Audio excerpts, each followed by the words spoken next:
we're gonna get started by heating up our pan, and we'll get a couple tablespoons of oil in there. And the total cost on this is $19 for all our ingredients, and it usually makes me about 30 servings, so not too bad. So we're just gonna toss in our huge amount of meat. Take off the moisture absorber there. And then we're just gonna brown our meat. We're not gonna worry about cooking it until it's dry, or I hope you don't cook your beef until it's dry, but yeah, we're just gonna break it up in our pan here and brown it a little bit. Alrighty, once you're done browning your meat, we're just gonna set it off to the side for the time being. And then we're gonna start heating up whatever giant pan you have on hand. And then we're gonna saute all of our vegetables. So we'll toss in these, break up our mushrooms into bite-sized pieces, and then toss it all in. I'm adding a little bit more oil in the pan for the vegetables. You can do this all in one pan, feel free, but I want to make sure I don't ever overcook my meat, so I tend to separate that when it's done.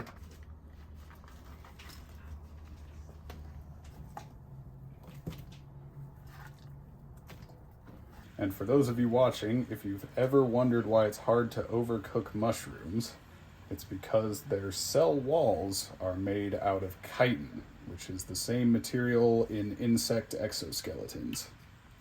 And it is very heat resistant, so it locks in moisture and it makes it harder to dry out and ruin your mushrooms when you're cooking them. And if that has turned you off from eating mushrooms, I apologize. And I'm gonna saute these until the mushrooms are not chewy anymore. And just in general, to let everything reduce nicely.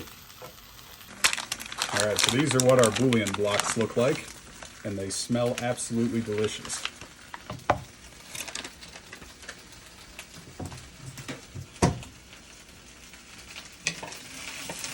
Alrighty, so once things have sauteed for a bit and gotten nice and soft, except for your potatoes, of course, we're gonna toss back in all of our beef.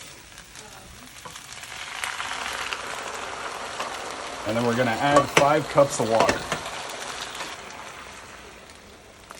It's a big, yeah, so you need a big pan or a big pot. Or, just don't make such a big batch, but I like meal prep, so. Alrighty, and then what we're gonna do is mix everything up good and wait for it to come to a boil.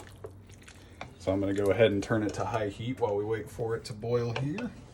All right, let's talk optional ingredients. My favorite is chili paste. This is a product of Korea, I believe. Yes, Korea. And this stuff is unbelievably tasty.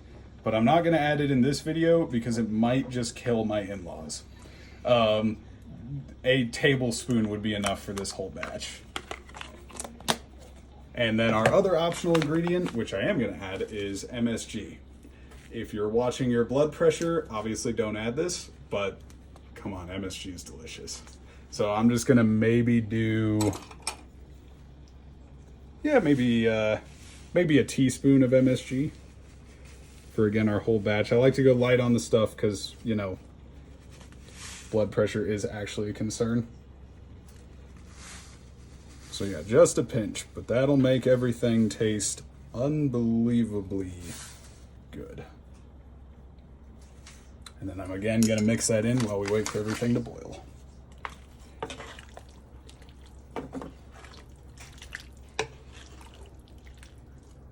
Alrighty, now that our water is boiling, we're just gonna turn it down to a low simmer, and we're gonna leave it.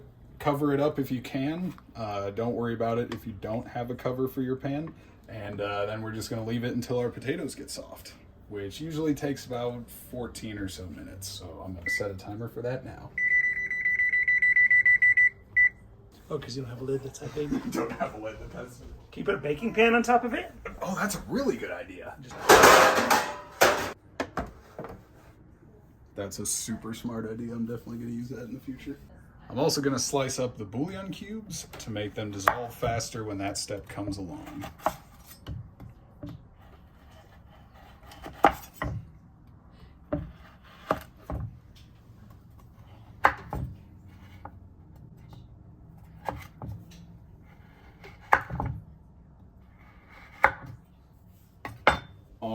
ready. I'm gonna stick a fork in it, and if the potato falls off the fork, if the potato falls off the fork, it's ready. If I can get a potato here. That's pretty close. Let's give it maybe 3 more minutes, I think. That's a soft potato. All right, now that that's ready. Alrighty, now that everything's softened up nicely, we're gonna toss in all our bouillon cubes. And then we're just gonna stir it for the next 5 or so minutes as everything dissolves and turns into delicious curry. Alrighty, and there we go. That is one thick Japanese style curry without carrots and with mushrooms.